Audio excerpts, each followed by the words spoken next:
मेरा नाम रानी है।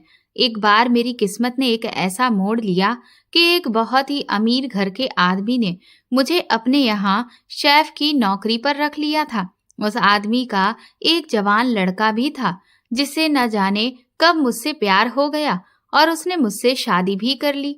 लेकिन मेरा ससुर मुझे बार बार कहता कि मैं उसके बेटे को छोड़ दूं क्योंकि मेरा बेटा तुम्हारे लिए ठीक नहीं है।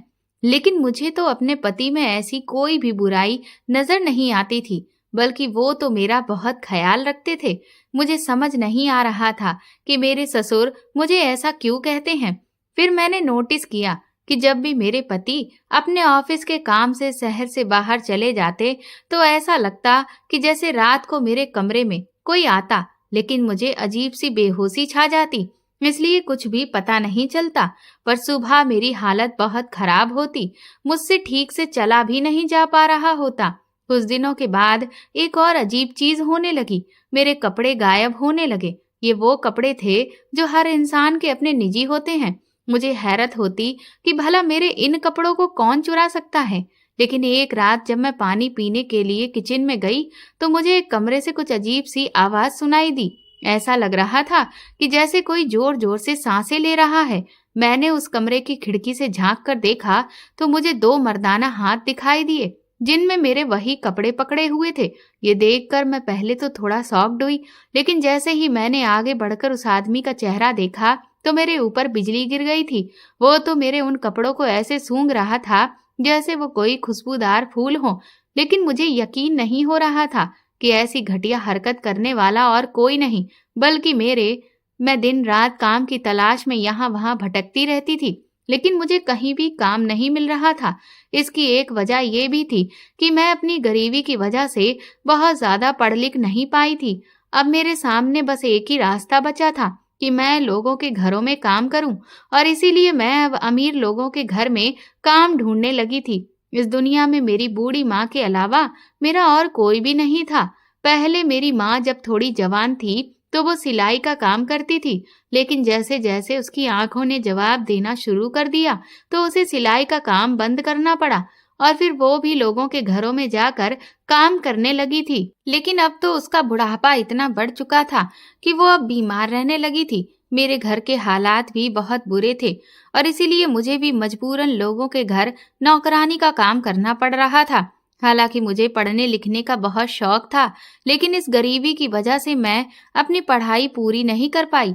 मैं आज जो कुछ भी हूँ वो सिर्फ अपनी माँ की वजह से हूँ।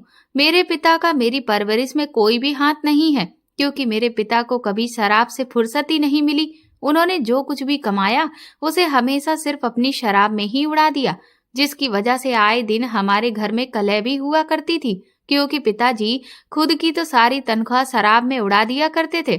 ऊपर से मेरी माँ जो दिन रात मेहनत करके पैसे कमाती थी वो भी उन्हें चाहिए थे, और जब माँ उन्हें पैसे देने से इनकार करती तो वो मेरी माँ के साथ मारपीट किया करते थे। इस वजह से एक दिन जब पानी सर से ऊपर चला गया तो मेरी माँ ने पिता का घर छोड़ दिया था, क्योंकि उन्हें भी अभी यकीन हो गया था कि ये इंसान कभी भी नहीं सुधर सकता। उन्होंने काफी टाइम पिताजी को समझाने की कोशिश भी की, परिवार का महत्व समझाया, लेकिन उन्हें सिवाय अपने किसी के भी नहीं पड़ी थी। हम लोग दूसरी जगह जाकर किराए के घर में रहने लगे थे। हमारा कोई सहारा नहीं था, ना ही कोई आगे पीछे था। मेरी माँ कभी कभी कहती थी कि काश तेरा कोई भाई होता तो हमें उससे बहुत सहारा होता, लेकिन वो मुझे समझाती कि कम से कम मैं ही अच्छे से पढ़ाई लिखाई करूं ताकि मैं उनकी तरह घरों में काम ना करूं बल्कि एक कामयाब इंसान बनूं, और इसीलिए वो मुझे शिक्षा दिलाना चाहती थी। मैं खुद भी यही चाहती थी, लेकिन मेरे घर के बिगड़े हुए हालातों की वजह से मुझे मजबूरन अपनी पढ़ाई छोड़नी पड़ी थी। मोहल्ले के लोग अक्सर मेरी माँ को समझाया करते थे कि तुम बेवजह अपनी बेटी की पढ़ाई पर पैसे खर्च कर रही हो, क्योंकि भला इसे इतना पढ़ लिख कर करना ही क्या है। एक दिन विदा होकर अपने ससुराल ही जाना है, और शायद इनके जैसे लोगों की नजर ही मेरी पढ़ाई को लग गई थी। मेरी माँ बहुत बीमार रहने लगी तो यही लोग उन्हें राय देने लगे कि तुम जल्द से जल्द अपनी बेटी की शादी कर दो, इसी में तुम्हारी भलाई है। लेकिन मैं अभी शादी नहीं करना चाहती थी, क्योंकि अगर मैं शादी करके अपने ससुराल चली गई तो फिर मेरी माँ का ख्याल कौन रखेगा। वो तो बिल्कुल अकेली रह जाएगी। इसीलिए मैं हर बार शादी करने से इनकार कर देती थी। मैं हर तरह से अपनी माँ का ध्यान रखना चाहती थी, लेकिन उनकी तबीयत दिन ब दिन खराब होती चली जा रही थी। अब तक मेरी माँ ने अकेले ही काम करके पूरे घर का बोझ अपने कंधे पर उठाया था, लेकिन अब वो बीमारी की वजह से पूरी तरह से बिस्तर से लग गई थी। उनका शरीर अब सिर्फ दवाइयों के दम पर ही चल रहा था, जिसके लिए भी पैसे चाहिए थे और घर का खर्च चलाने के लिए भी पैसों की जरूरत थी। इन्हीं सारी मजबूरी की वजह से मैंने लोगों के घरों में जाकर काम करना शुरू कर दिया था। मैंने इरादा कर लिया था कि जब तक मेरी माँ की तबीयत ठीक नहीं हो जाती, मैं उन्हें छोड़कर कहीं नहीं जाऊंगी, क्योंकि मेरे अलावा उनका इस दुनिया में और कोई नहीं है। और सिर्फ मुझे अच्छा भविष्य देने की खातिर ही तो मेरी माँ उस शराबी पिता को छोड़कर यहाँ दूर चली आई थी। हालांकि अब हमें पिताजी से छुटकारा पाए हुए काफी साल हो गए और अब तो मेरे पिता इस दुनिया में भी नहीं हैं। यहाँ आने के कुछ सालों बाद हमें खबर मिली थी कि मेरे पिता की मौत हो गई थी। शराब पी पी कर उन्होंने अपना लीवर पूरी तरह से खराब कर लिया था और वो भी गरीब ही थे, इसलिए अपना इलाज नहीं करा सके और इस दुनिया को छोड़कर चले गए। मेरे पिता की मौत पर मेरी माँ को कोई खास अफसोस नहीं हुआ था, क्योंकि मेरे पिता ने भी कभी भी माँ की किसी तकलीफ से कोई वास्ता नहीं रखा था और ना ही उनका ख्याल किया था, बल्कि वो तो उल्टा माँ को बहुत बुरी तरह से मारते थे। वो माँ से तभी बात करते थे जब उन्हें उनसे पैसे चाहिए होते थे। मेरी माँ ने मेरी खुशियों के खातिर दिन रात बहुत मेहनत की थी। वो हमेशा से यही चाहती थी कि जैसे दिन उन्होंने गुजारे हैं, ऐसे दिन उनकी बेटी को कभी भी ना गुजारने पड़े, और इसीलिए वो इतनी मेहनत करती थी। वो चाहती थी कि उनकी बेटी खूब पढ़ लिख जाए तो उसकी शादी भी एक अच्छे परिवार में होगी। लेकिन शायद मेरी किस्मत में कुछ और ही लिखा था, और जब मैं भी उनकी तरह लोगों के घरों में काम करना शुरू किया तो मेरी माँ बहुत परेशान रहने लगी थी। वो रो रो कर कहती थी कि मेरी तरह तेरी भी जिंदगी खराब हो गई है। जैसी मेरी किस्मत थी वही अब तेरे साथ हो रहा है। मैं अपनी माँ को समझाती थी कि आप इस सब बारे में ज्यादा मत सोचा करो। घर के हालात को सुधारने की खातिर मेरी माँ ने बीमारी में भी दोबारा से कपड़े सिलने की सोची थी, लेकिन मैंने उन्हें साफ मना कर दिया कि आप सिर्फ आराम करिए, आपको अब कुछ भी करने की कोई जरूरत नहीं है। मेरी जिंदगी ठीक ठाक तरीके से अपनी माँ के साथ गुजर रही थी, लेकिन फिर मेरी जिंदगी में एक ऐसा मोड़ आया जिसने मुझे हिलाकर रख दिया था। एक दिन जब मैं अपने काम से घर वापस आई तो मेरी माँ ने मुझे अपना फैसला सुनाते हुए कहा कि मैं चाहती हूँ कि अब जल्द से जल्द तुम्हारे लिए एक अच्छा सा लड़का देखकर मैं तुम्हारी शादी कर दूं।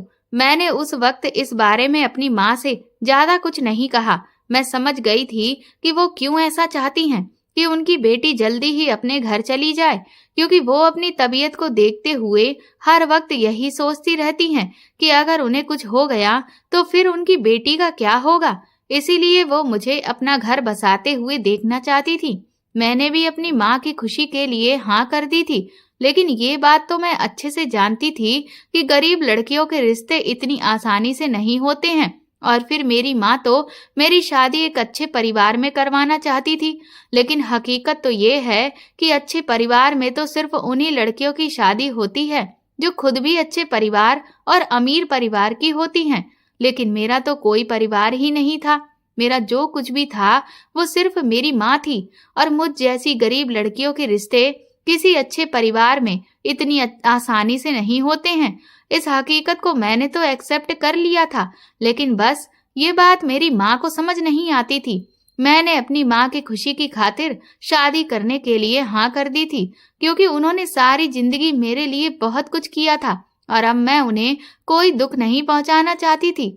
मुझे तो लगा था कि कुछ दिनों में जब वो मेरे लिए अच्छा रिश्ता ढूंढ कर थक जाएंगी तो उन्हें खुद समझ आ जाएगा कि उनकी बेटी के नसीब में अच्छा लड़का नहीं है। लेकिन हैरानी तो मुझे तब हुई जब उन्होंने जल्दी ही एक बहुत अच्छा रिश्ता मेरे लिए ढूंढ लिया था। मुझे तो वहां पर कोई गड़बड़ सी लग रही थी, क्योंकि ये लड़का वाकई अच्छा था और मिडिल क्लास फैमिली से बिलोंग करता था, और इसी वजह से मेरी माँ ने भी तुरंत इस रिश्ते के लिए हाँ कर दी थी। हालांकि मुझे लड़के वालों से कोई खास उम्मीद तो नहीं थी, लेकिन जब मेरी माँ ने अपना फैसला सुनाया तो मैं खामोश रही, जबकि मैं इतनी जल्दी अपनी माँ का साथ छोड़कर जाना नहीं चाहती थी, क्योंकि मुझे तो यही लग रहा था कि मेरा रिश्ता इतनी जल्दी नहीं लग सकेगा। पर ऐसा इसलिए हुआ था क्योंकि उन लोगों को मैं पहली बार में ही पसंद आ गई थी, क्योंकि मैं हद से ज्यादा खूबसूरत थी। मैं गरीब भले ही थी, लेकिन मेरी खूबसूरती में कोई भी कमी नहीं थी। इधर शादी की तैयारियां हो चुकी थी। मेरी माँ भी जिन जिन घरों में पहले काम करती थी, उन लोगों से वो मेरी शादी के बारे में बात करके उनसे थोड़े बहुत पैसे लेकर आ गई थी। उन्होंने मेरे लिए सामान लेना भी शुरू कर दिया था। माँ कहती कि कोई भी माँ बाप अपनी बेटी के लिए बुरा नहीं सोचता है। वो पूरी कोशिश करते हैं कि उनकी बेटी ससुराल में खुश रहे। मेरी शादी की डेट फिक्स हो चुकी थी, जिससे मेरी माँ बहुत खुश थी। लेकिन फिर तभी शादी के 2 हफ्ते पहले ही पता चला कि मेरे पति का एक्सीडेंट हो गया है, जिसमें वो बहुत बुरी तरह से जख्मी हुआ था। वो अस्पताल में एडमिट था, जिस वजह से शादी को रोकना पड़ गया था। मेरे पति के इलाज के ऊपर बहुत ज्यादा पैसा खर्च किया जा रहा था। मेरे ससुराल वाले भी कोई बहुत ज्यादा पैसे वाले नहीं थे। इसीलिए कुछ दिनों के बाद ही मेरी सास का मेरी माँ के पास फोन आया और उन्होंने कहा कि मेरा बेटा तुम्हारा भी तो होने वाला दामाद है, और अगर उसे कुछ हो गया तो तुम्हारी बेटी का क्या होगा, और हमारे पैसे अब खत्म हो चुके हैं। लेकिन अगर तुम हमें 5 लाख रुपए दे दो तो हम उसका अच्छा सा इलाज करवाकर शादी की तारीख तक ठीक करवा लेंगे और फिर ये शादी तुरंत ही कर लेंगे। उनकी ये बात सुनकर मेरी माँ के होश उड़ गए थे, क्योंकि इतनी बड़ी रकम तो वो नहीं दे सकती थी। उन्होंने मेरे लिए मामूली सा दहेज का सामान इकट्ठा कर लिया था।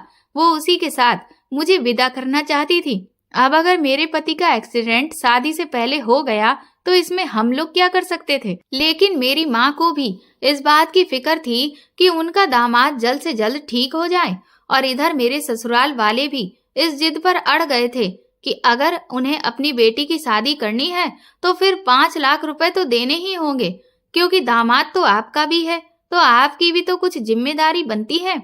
वो बार बार माँ को समझाते कि ये सब कुछ हम आपकी बेटी की भलाई के लिए ही कर रहे हैं। इस सब से हम माँ बेटी बहुत परेशान हो गए थे, क्योंकि हमारे पास इतने ज्यादा पैसे नहीं थे। मेरी माँ ने मेरे लिए कुछ जेवर बनवाए थे, जो उन्होंने बड़ी ही मेहनत और प्यार से मेरे लिए खरीदे थे।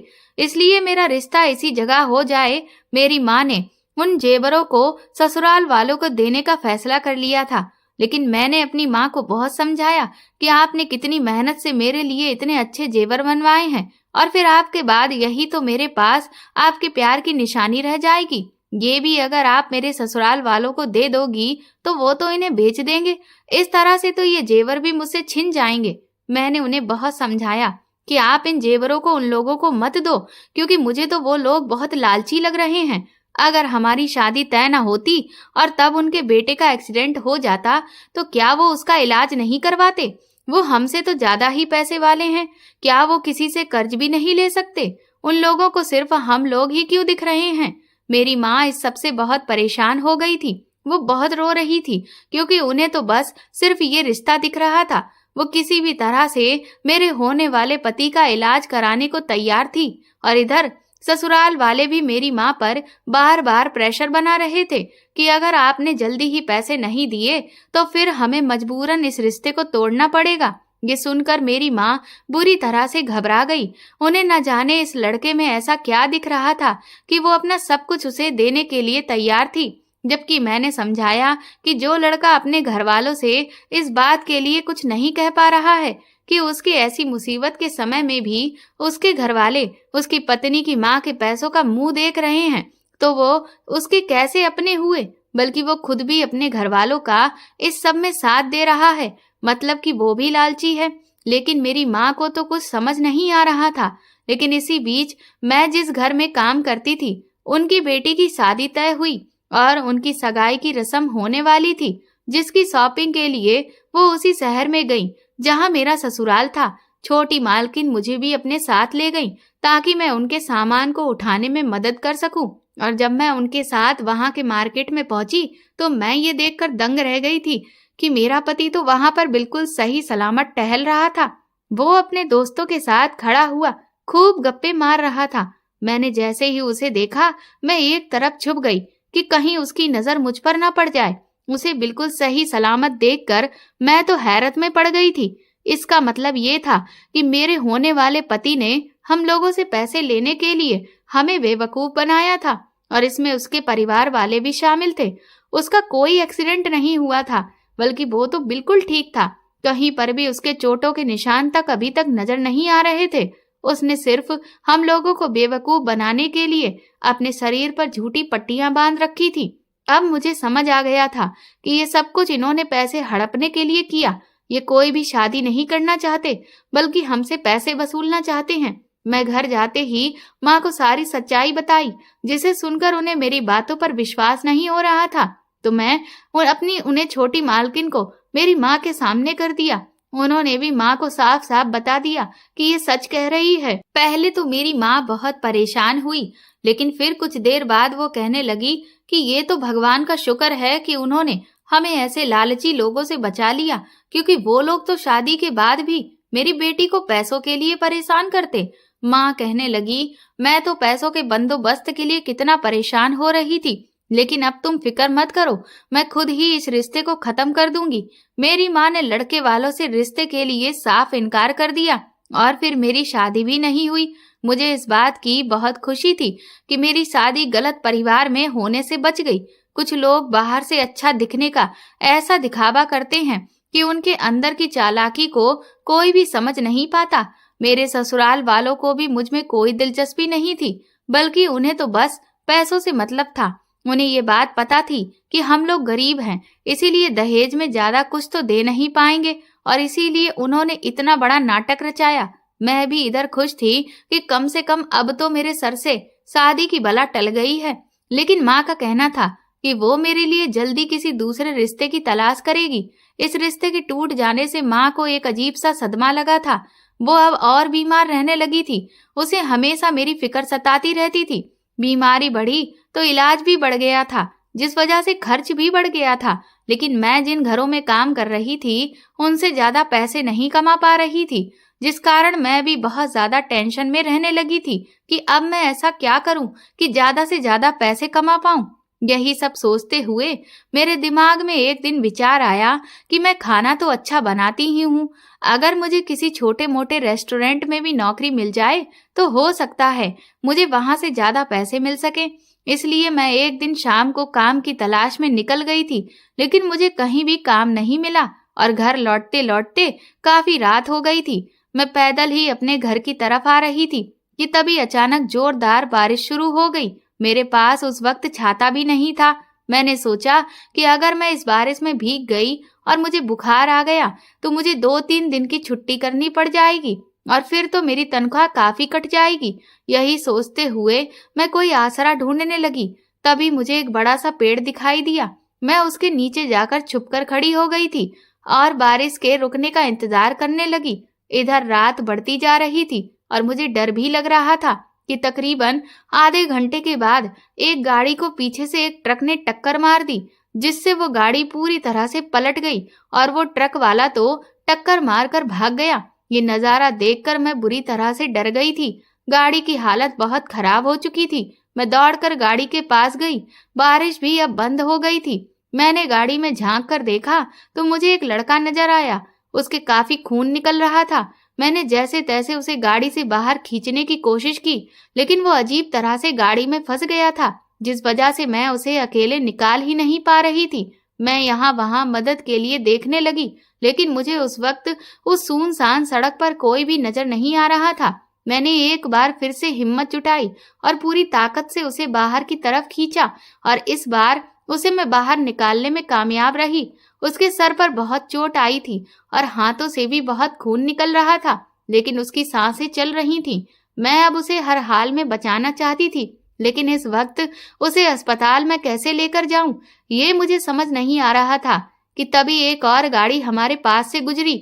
उन्होंने जब मेरे साथ एक घायल इंसान को देखा तो अपनी गाड़ी को रोक दिया और हमारी मदद की और हमें जल्दी ही अस्पताल पहुंचाया। मैंने उस लड़के को भर्ती करवा दिया, लेकिन अस्पताल वालों ने मुझे उसके इलाज की फीस भरने के लिए कहा, पर मेरे पास तो पैसे ही नहीं थे।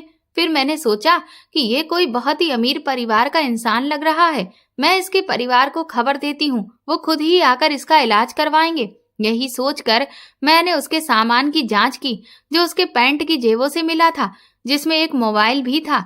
मैंने तुरंत ही उसके घर वालों का नंबर खंगाला तो मुझे उसके पिता का नंबर मिल गया। मैंने उन्हें फोन करके सारी जानकारी दे दी। कुछ ही देर में वो हॉस्पिटल आ चुके थे और उन्होंने अपने बेटे की पूरी जिम्मेदारी उठा ली। कुछ देर बाद मुझे पता चला कि वो तो एक बहुत ही करोड़पति परिवार का इकलौता बेटा है। उस लड़के के पिता को जब ये बात पता चली कि मैंने उनके बेटे की जान बचाई है, तो वो मुझसे बहुत खुश हो गए थे। इसलिए उन्होंने मुझे अगले दिन फिर से अस्पताल आने को कहा। अगले दिन जब मैं अस्पताल पहुंची तो उनके बेटे, जिसका नाम रजत था, उसे होश आ चुका था।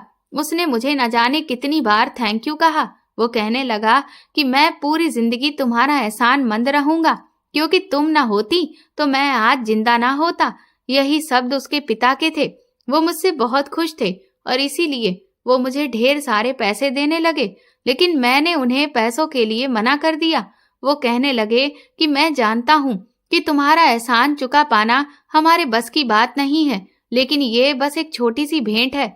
पर मैंने कहा कि मैंने आपके बेटे की जान पैसों के लिए नहीं बचाई है, बल्कि ये तो इंसानियत का फर्ज था। ये कहते हुए मैं वहां से जाने लगी तो रजत के पिता ने मुझे रोक लिया। वो कहने लगे कि तुम कहाँ जा रही हो? तुमसे जब से मिला हूँ ऐसा लगता है कि जैसे हमारा कोई पुराना रिश्ता है। अच्छा ये बताओ, तुम काम क्या करती हो? मैंने उन्हें बता दिया कि मैं क्या काम करती हूँ। वो कहने लगे, फिर तो तुम्हें खाना भी अच्छा बनाना आता होगा। मैंने कहा हाँ, सो तो है। वो कहने लगे, मैं अपने बेटे के साथ अकेला अपने बंगले में रहता हूँ, लेकिन अब तक हमें कोई भी अच्छा खाना बनाकर खिलाने वाला नहीं मिला। घर में नौकर तो बहुत है, लेकिन कोई भी टेस्टी खाना नहीं बनाता। तो क्या तुम हमारे घर में शेफ की नौकरी करोगी?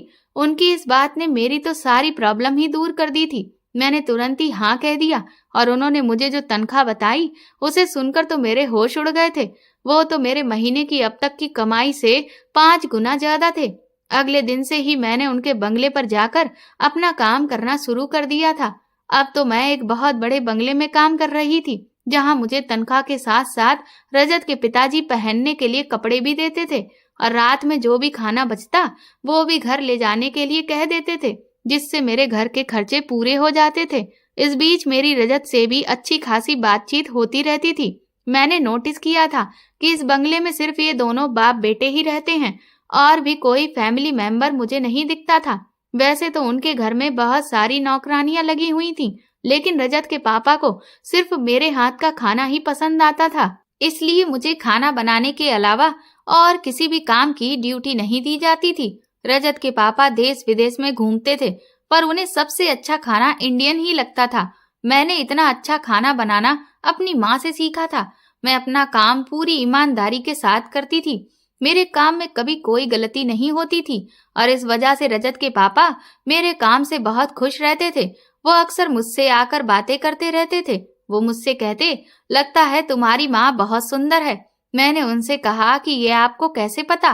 तो कहने लगे, क्योंकि जब उनकी बेटी इतनी खूबसूरत है तो माँ भी तो बहुत सुंदर होगी। उनकी इस बात पर मुझे बहुत हंसी आई थी। मैंने उनके जितना नेक दिल इंसान आज तक नहीं देखा था। वो इतने बड़े आदमी थे, लेकिन फिर भी उनके स्वभाव में मुझे जरा सा भी घमंड नहीं दिखता था। वो कभी मुझे ऐसे एहसास नहीं दिलाते थे कि मैं एक मामूली सी नौकरानी हूँ। इसकी वजह शायद ये थी कि मैंने उनके बेटे की जान बचाई थी। मैं कुछ दिनों से नोटिस कर रही थी कि रजत अब पहले की अपेक्षा मुझसे थोड़ा कम बात करने लगा था, लेकिन वो मुझे चोरी चोरी अजीब तरह से देखता था। हालांकि उसे भी अपने पिता की तरह मेरे हाथ का बना खाना बहुत पसंद था, इसलिए वो लगभग हर रोज मेरे खाने की तारीफ करता। एक दिन जब मैं किचन में अपना काम कर रही थी तो रजत मेरे पास आया और उसने मुझसे ऐसी बात कही कि मैं दंग रह गई थी और मेरे हाथ से बर्तन छूटकर नीचे गिर गया था। दरअसल उसने मुझे शादी के लिए प्रपोज किया था। मुझे तो अपने कानों पर यकीन नहीं आ रहा था कि इतने बड़े घर का लड़का मुझ जैसी मामूली नौकरानी से शादी के लिए कह रहा है। पहले तो मैंने उसे मना किया, लेकिन वो मेरे आगे गिड़गिड़ाने लगा। कहने लगा, मैं ऊंच नीच में विश्वास नहीं करता। मुझे हमेशा से एक ऐसे जीवन साथी की तलाश थी जो कि सच्ची हो, जिसमें जरा भी चालाकी ना हो, और मुझे ये सारी खूबियां तुम में दिखती हैं। तुमने मेरी जान भी बचाई है और उस दिन के बाद से मैं तुम पर फिदा हो गया हूँ। मैंने उससे कहा कि लेकिन अगर मैंने तुमसे शादी की तो मेरी माँ तो अकेली रह जाएगी। वो कहने लगा कि मैं तुम्हारी माँ की सारी जिम्मेदारी भी उठाने के लिए तैयार हूँ। उसकी ये बात सुनकर तो मैं बहुत खुश हो गई थी। भला मुझे अब और क्या चाहिए था, और इसलिए मैंने फौरन ही उससे शादी के लिए हाँ कर दी। मैं बहुत ज्यादा खूबसूरत थी, इसलिए मुझे लगा कि रजत का दिल मुझ पर आ गया है। मुझे सबसे ज्यादा उसकी यही अदा पसंद आई थी कि उसने मेरा कोई गलत फायदा नहीं उठाया था, बल्कि सीधा मुझे शादी के लिए प्रपोज किया था। इसलिए मैंने हाँ कर दी।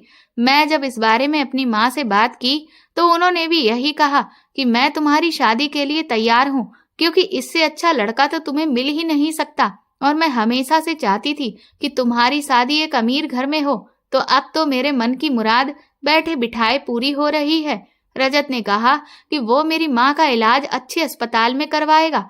मैं उसकी इस बात से बहुत खुश थी, और फिर उसने मेरे साथ कोर्ट मैरिज कर ली और वो मुझे अपने घर ले आया। मैंने भी यही सोचा कि मैं इस बंगले में पहले भी खाना बनाने का काम करती थी, और अब मैं अपने पति और ससुर के लिए अच्छा अच्छा खाना बनाऊंगी और उनकी खूब सेवा किया करूंगी, ताकि उन्हें कभी ये ना लगे कि मैंने उनसे पैसे की खातिर शादी की है। मैं अपनी पूरी मेहनत करूंगी और यही कोशिश करूंगी कि अपनी माँ का खर्चा मैं खुद उठा सकूं। मैंने कभी नहीं सोचा था कि इतने बड़े बंगले में काम करने वाली जो मैं एक मामूली नौकरानी हूँ, एक दिन इस बंगले की ही मालकिन बन जाऊंगी। जिस जगह पहले मेरी शादी होने वाली थी, वो लोग तो रजत के मुकाबले में कुछ भी नहीं थे, और अब जब उन लोगों को मेरी शादी के बारे में पता चला तो अब उन्हें बहुत अफसोस हो रहा था और यकीन भी नहीं हो रहा था कि मेरी शादी इतने अमीर परिवार में कैसे हो गई और मैं इतने बड़े बंगले के मालकिन कैसे बन गई। उन लोगों ने तो हमें बेवकूफ बनाकर अपने पैरों पर खुद कुल्हाड़ी मार ली थी। अच्छा हुआ कि मेरी शादी वहां पर नहीं हुई, क्योंकि उन लोगों का तो यही धंधा था कि वो अपने बेटे का रिश्ता लगाकर लड़की वालों से किसी न किसी बहाने से शादी से पहले ही रिश्ते के नाम पर पैसे वसूल करते थे। जब मैं शादी करके रजत के साथ घर में आई तो मेरे ससुर को बहुत गहरा धक्का लगा। वो शादी से बिल्कुल भी खुश नहीं थे, लेकिन रजत की जिद के आगे उन्हें झुकना पड़ा और उन्होंने हमारे रिश्ते को स्वीकार कर लिया था। मेरे पति मेरा बहुत ख्याल रखते थे और उन्हें मेरी माँ की भी बहुत फिक्र रहती थी, और इधर उन्होंने मेरी माँ का एक अच्छे डॉक्टर से इलाज शुरू करवा दिया था, जिसकी वजह से उनकी तबीयत अब थोड़ी बेहतर रहने लगी थी। मुझे भी अब उम्मीद थी कि मेरी माँ जल्द ही बिल्कुल ठीक हो जाएगी। मेरे पति इतने अच्छे थे कि उन्होंने मुझ पर जो एहसान किया था वो अब तक ना तो जताया था और ना ही ये बात जाहिर की थी कि वो मेरी माँ के इलाज का खर्चा उठा रहे हैं। मैंने रजत के जैसा इंसान अपनी जिंदगी में कभी नहीं देखा था, जहाँ पर अपने बहुत करीबी रिश्ते भी बदल जाते हैं, जैसे कि मेरे पिता थे। उन्होंने हमें समझने की कभी कोशिश नहीं की और ना ही कभी हमारी तरफ पलट कर देखा। वहीं एक रजत थे जो एक अनजान इंसान थे, लेकिन फिर भी वो कितनी हमारी मदद कर रहे थे। मैं तो उनके एहसान तले दबती जा रही थी और उनकी दिल से बहुत इज्जत करती थी। मेरी जिंदगी से रजत ने सारे दुख दर्द खत्म कर दिए थे। अब मेरी जिंदगी बहुत सुकून और बेफिक्री में चल रही थी। रजत ने अब अपने पिता का बिजनेस ज्वाइन कर लिया था और अपने ऑफिस के काम को वो बहुत मेहनत से संभाल रहे थे, जिस वजह से अब वो अपने काम में बहुत बिजी रहते थे और कई बार वो विदेश भी बिजनेस मीटिंग के लिए जाते थे। मैं उनकी दिन रात की मेहनत देखकर बहुत खुश होती थी। एक दिन जब मैं गार्डन में टहल रही थी तो अचानक मेरे ससुर मेरे पास आए और मुझसे कहने लगे, बहू तुम यहाँ से चली जाओ और मेरे बेटे को छोड़ दो। उनके इस तरह कहने पर मुझे बहुत हैरानी हुई, लेकिन इससे पहले कि मैं उनसे कुछ भी कहती वो इतनी बात कहकर वहां से चले गए।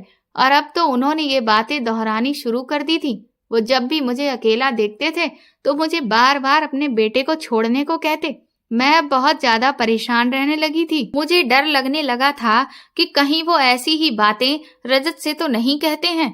आखिर मेरे ससुर मुझसे इस तरह की बात क्यों करते हैं? एक बार मैंने उन्हें रोक कर पूछ लिया कि आखिर आप मुझे ऐसा क्यों कह रहे हैं, तो वो गुस्से में मुझसे कहने लगे कि चुपचाप जितना तुमसे कह रहा हूँ उतना करो, ज्यादा सवाल जवाब करने की जरूरत नहीं है। मेरे ससुर का रवैया मेरे लिए कुछ अजीब सा था। जबकि रजत मुझे बहुत प्यार करते थे, वो मेरा बहुत ख्याल भी रखते थे, लेकिन एक चीज मुझे बहुत अजीब लगती थी कि इस दुनिया में रजत का उनके पिता के अलावा और कोई नहीं था। लेकिन मैं अक्सर उन्हें अपने पिता से बहुत दूर देखती थी। वो अपने पिता से ज्यादा बातचीत नहीं करते थे और उन्होंने मुझे शादी भी अपने पिता से पूछे बिना ही की थी। ना ही कभी भी रजत मुझसे अपने पापा से रिलेटेड कोई भी बात करते थे। कभी कभी तो ऐसा लगता था कि जैसे वो अपने पिता को जानते ही नहीं हो, जैसे उन्हें उनसे कोई मतलब ही ना हो। ना ही मैं उन दोनों बाप बेटों को कभी आपस में एक साथ बैठकर कोई बातचीत करते देखती थी। भला ऐसा कैसे हो सकता है कि एक घर में सिर्फ 2 ही लोग रहते हैं और उन दोनों के बीच में इतनी दूरियां हों। ये बात काफी हैरान कर देने वाली थी। कोई भी बेटा अपने पिता के साथ इतनी बेरुखी से कैसे पेश आ सकता था, और वो भी मेरे पति जैसा इंसान, जिसके अंदर इतनी इंसानियत मौजूद हो, जिसे दूसरों की तकलीफ महसूस होती हो, वो कैसे अपने पिता को इग्नोर कर सकता है। मैं सब चीज नोटिस कर रही थी, लेकिन फिर भी मैंने अपने पति से इन सब बातों के बारे में कुछ नहीं कहा, क्योंकि मुझे डर था कि कहीं उन्हें मेरी कोई बात बुरी ना लग जाए और वो मुझसे नाराज ना हो जाए, क्योंकि मैं उन्हें नाराज नहीं करना चाहती थी। उनके मुझ पर और मेरी माँ पर बहुत एहसान थे और इसीलिए मैं उनके पर्सनल मैटर में इंटरफेयर नहीं कर सकती थी, क्योंकि ये उनका और उनके पिता के बीच का मैटर था। हालांकि घर की नौकरानियों से मैंने जब इस बारे में बात की तो उन्होंने भी मुझे कोई खास जवाब नहीं दिया, क्योंकि मैंने अब तक यही देखा था कि घर की भी नौकरानियां आपस में कोई बातें नहीं करती थीं। वो सिर्फ अपना काम करती और फिर वापस अपने घर चली जाती थी।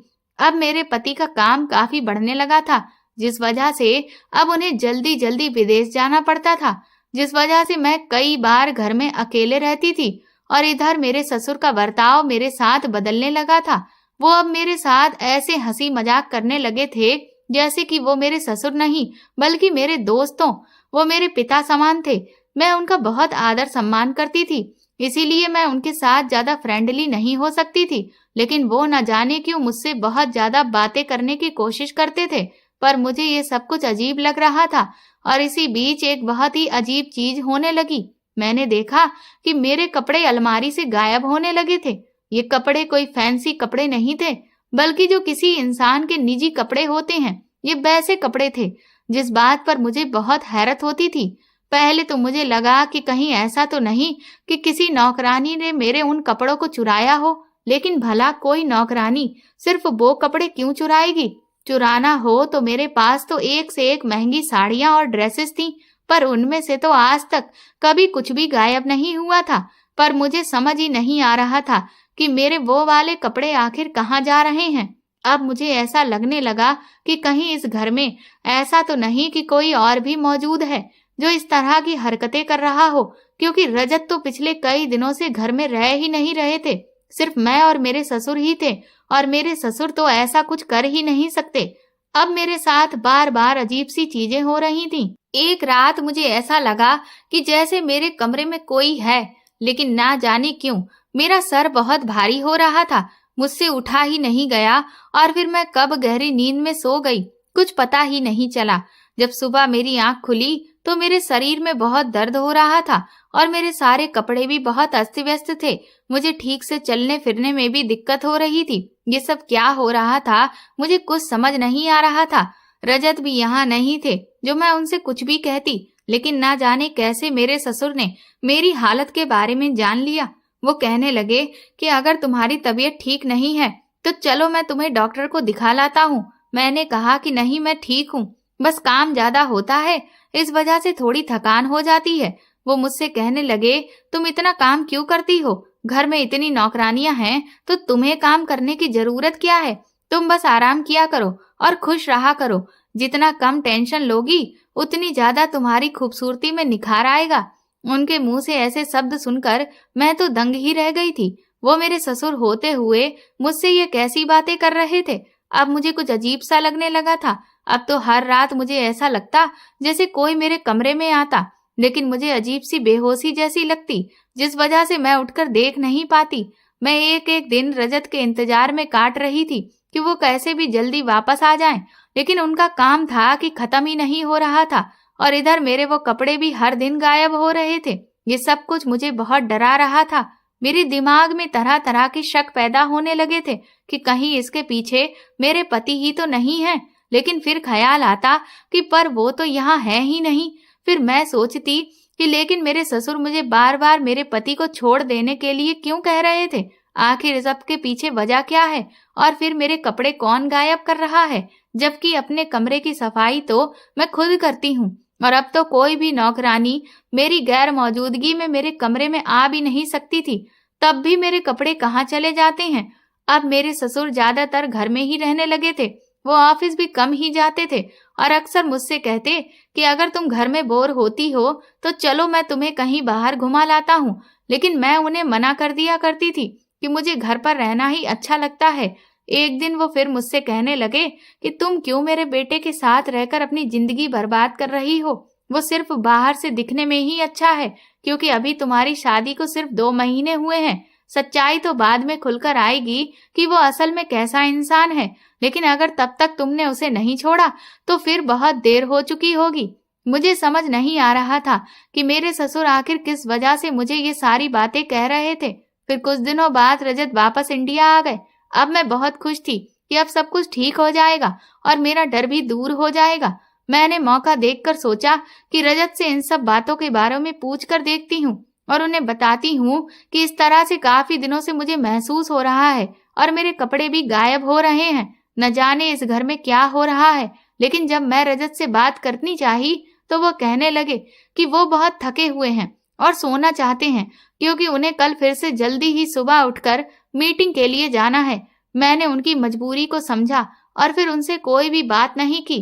2-3 दिन के बाद एक रात मुझे बहुत तेज प्यास लगी और मैं किचन में उठकर पानी लेने के लिए गई कि तभी मुझे मेरे ससुर के कमरे से कुछ अजीब सी आवाजें सुनाई दी। मैं देखने के लिए गई तो वह आवाज मुझे ऐसी लग रही थी कि जैसे मेरे ससुर बहुत तेज तेज सांस ले रहे थे। उनके कमरे की खिड़की खुली हुई थी। मैंने जैसे ही वहां से झांकने की कोशिश की तो मुझे 2 मर्दाना हाथ नजर आए और उन हाथों में मेरे ही कपड़े थे।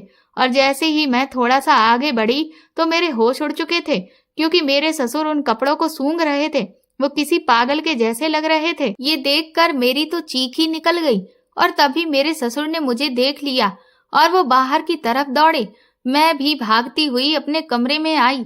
तब तक रजत जाग चुके थे। मैंने उन्हें एक सांस में सब कुछ बता दिया, जिसे सुनकर वो बहुत गुस्से में आ गए और कहने लगे कि तुमने मुझे पहले ये सब कुछ क्यों नहीं बताया? मैंने कहा कि मैंने आपको बताने की कोशिश की थी, लेकिन आपने मेरी बात सुनी ही नहीं। तभी मेरे ससुर भी कमरे में आ गए और जब रजत ने उनसे सवाल जवाब शुरू किया तो वो मुझे ही झूठा साबित करने लगे। कहने लगे, तुम्हें नहीं पता, इस औरत के लक्षण बहुत खराब हैं। तुमने इससे शादी करके बहुत बड़ी गलती की है। इसने तुम्हें तो फंसाया ही और ये अब मुझे भी अपने जाल में फंसाने की कोशिश कर रही थी ताकि ये ज्यादा से ज्यादा पैसे लूट सके। उनकी बात सुनकर मेरे तो होश उड़ गए। मैंने कहा, आपके पिताजी झूठ बोल रहे हैं। वो ना जाने ये क्या बकवास कर रहे हैं। मुझे डर लगने लगा कि कहीं रजत ने अगर अपने पिता की बातों पर विश्वास कर लिया तो मेरा क्या होगा, क्योंकि मेरे पास तो कोई सबूत भी नहीं है जिससे मैं अपनी बात को साबित कर सकूं। मैंने रजत को बताया कि ये मुझे न जाने कब से तुम्हें छोड़ने के लिए कह रहे थे, और तो और तुम जब भी घर में नहीं होते हो तो मुझे ऐसे लगता है कि जैसे आधी रात को कोई मेरे कमरे में आता है और सुबह मुझे शरीर में बहुत दर्द महसूस होता था। कुछ दिनों से मेरे साथ ये सारी अजीबोगरीब घटनाएं हो रही थीं, लेकिन मेरे ससुर ने तो मुझे रजत के सामने बिल्कुल झूठा साबित कर दिया और कहा कि अब मेरी चोरी पकड़ी गई है तो मैं बहाना बना रही हूँ, जबकि असल में मैं आधी रात को अपने ससुर के कमरे में उन पर डोरे डालने के लिए गई थी। और जब मेरे ससुर ने मेरी बात मानने से इनकार कर दिया तो अब मैं ये सब नाटक कर रही हूँ। मुझे तो कुछ भी समझ में ही नहीं आ रहा था। मेरे ससुर मेरे बारे में न जाने क्या अनाप शनाप बके जा रहे थे। मैं बार बार रजत को ही देख रही थी और डर के मारे मेरे दिल की धड़कन बढ़ती ही जा रही थी कि तभी रजत आगे बढ़े और उन्होंने अपने पिता को जोर का धक्का दिया और कहा कि निकल जाइए यहाँ से। आपको क्या लगता है कि क्या मुझे आपकी असलियत पता नहीं है? मुझे तो लगा था कि आप सुधर गए होंगे, लेकिन ये मेरी गलतफहमी थी। आपके जैसा गिरा हुआ इंसान कभी भी नहीं सुधर सकता। लेकिन मेरे ससुर रजत से कहने लगे, मेरी बात का विश्वास करो, मैं अब पहले जैसा नहीं रहा हूँ। उनका इतना कहना था कि तभी रजत उनके कमरे में गए और उन्होंने मेरे ससुर की पूरी अलमारी को खंगाल डाला, जिसमें मेरे वो सारे कपड़े निकले। उन्होंने कहा कि अगर आप सच बोल रहे हैं तो फिर मेरी पत्नी के कपड़े आपके प्यास क्या कर रहे हैं। ये देखते ही मेरे ससुर का मुंह बंद हो गया और उन्होंने अपना सर नीचे झुका लिया। मेरे पति ने मेरे ससुर को फरमान सुनाते हुए कहा कि कल सुबह के बाद मैं आपकी इस घर में शक्ल भी ना देखूं, वरना मुझसे बुरा कोई भी नहीं होगा। ये कहकर रजत मेरा हाथ पकड़कर मुझे कमरे में ले गए। वो उस वक्त बहुत गुस्से में थे। मैंने भी उनसे कुछ नहीं कहा। सुबह जब मैं उठी तो वाकई मेरे ससुर घर छोड़कर जा चुके थे, लेकिन अब तक ये जो कुछ भी हुआ वो मुझे समझ नहीं आ रहा था। भला कोई पिता अपने बेटे की पत्नी के साथ ऐसी गिरी हुई हरकत कैसे कर सकता है। जब रजत सोकर उठे तो मैं उनसे पूछा कि ये सब क्या है रजत, तो उनकी आंखों में आंसू आ गए। वो कहने लगे, दरअसल वो आदमी मेरा सगा पिता नहीं है, बल्कि सौतेला पिता है। मेरी माँ की इस आदमी के साथ दूसरी शादी हुई थी। मेरे सगे पिता एक करोड़पति आदमी थे, लेकिन उनकी एक हादसे में मौत हो गई और वो सारी प्रॉपर्टी मेरे नाम पर करके गए थे। और फिर इस आदमी ने मेरी माँ को अपनी चालाकी भरी बातों में फंसाकर उनसे शादी कर ली। कुछ सालों बाद मेरी माँ भी मर गई। इस आदमी की नीयत हर खूबसूरत लड़की पर खराब रहती थी। ये बात मैंने शुरू से नोटिस की थी, इसीलिए मैं कभी भी किसी जवान लड़की को अपने यहाँ काम करने नहीं देता था, बल्कि शादीशुदा और बड़ी उम्र की औरतों को ही काम पर रखता था। लेकिन जब मेरे पिता ने तुम्हें अपनी मर्जी से काम पर रखा तो मैं कुछ कुछ समझ गया था कि उनके इरादे क्या हैं। पर मैं तुमसे प्यार करने लगा था और मैं नहीं चाहता था कि तुम मेरे पिता की गंदी नजरों का शिकार बनो। इसीलिए मैंने तुमसे फौरन शादी कर ली और मैंने उन्हें पहले ही समझा दिया कि वो तुम्हारे साथ कभी कोई उल्टी सीधी हरकत ना करें, क्योंकि अब तुम मेरी पत्नी बन चुकी हो। उन्होंने भी मुझे यकीन दिलाया कि अब वो सुधर चुके हैं और उन्हें अपनी गलतियों का एहसास है, क्योंकि पहले उन्होंने बहुत सी औरतों का फायदा उठाया था। यही उन्होंने मेरी माँ के साथ किया था। और जब उन्हें भी इस आदमी की सच्चाई पता चली थी तो वो बीमार रहने लगी थी, क्योंकि उन्हें सदमा लग गया था। और फिर एक दिन वो इसी टेंशन में दुनिया छोड़कर चली गई।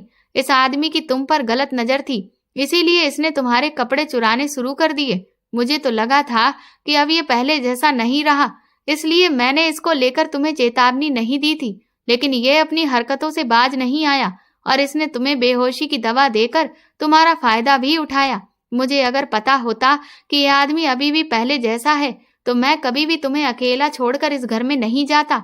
इस घर में सब कुछ मेरा है, लेकिन फिर भी मैंने इसे यहाँ रहने की इजाजत सिर्फ इसलिए दी थी क्योंकि ये आदमी भले ही सगा ना सही, लेकिन मेरा सौतेला बाप तो था। इसने पहले भी अपनी अय्याशी की वजह से मेरे पिता की बहुत सारी दौलत को बर्बाद किया है, और अब आज जो तुम कुछ भी देख रही हो वो सिर्फ मेरी मेहनत का नतीजा है। पर अब मेरे बर्दाश्त की इंतहा हो गई है। उसने तो रिश्तों की कोई लाज नहीं रखी, इसलिए मैंने अब उससे सारे रिश्ते खत्म कर दिए हैं और अब वो हमारी जिंदगी में कभी वापस नहीं आएगा। मैंने तुम्हें ये सब कुछ अब तक सिर्फ इसलिए नहीं बताया था क्योंकि मैं नहीं चाहता था कि तुम मेरे अतीत के बारे में जानो, जिस अतीत से मुझे इतनी नफरत है। अपने पति की बात सुनकर मेरे तो होश उड़ गए थे। मुझे यकीन नहीं हो रहा था कि वो ससुर जिसे मैं इतना अच्छा इंसान समझती थी वो इतना घटिया निकलेगा। पहले तो मुझे बहुत बुरा लग रहा था, लेकिन अब मैं बहुत खुश थी कि मेरे पति ने मेरे ससुर को इस घर से भगाकर बिल्कुल ठीक किया है, क्योंकि जो आदमी औरत की इज्जत ही नहीं करता उसकी भी इज्जत बिल्कुल नहीं होनी चाहिए। अब मैं अपने पति के साथ हंसी खुशी जिंदगी गुजार रही हूँ। वो मेरी माँ को भी हमारे घर में ही बुला लाए हैं और हम लोग एक साथ मिलकर रहते हैं।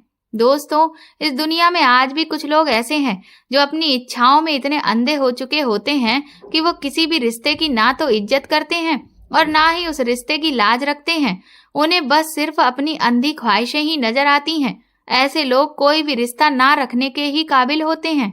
दोस्तों, अगर ये कहानी आपको पसंद आई हो और इससे आपको कोई अच्छी सीख मिली है तो प्लीज हमें कमेंट करके जरूर बताएं और इस वीडियो को ज्यादा से ज्यादा शेयर और लाइक करके मेरे चैनल को सपोर्ट करें। साथ ही बेल आइकन जरूर दबा दें ताकि आगे आने वाली नोटिफिकेशंस भी आपको मिलती रहें। Thank you.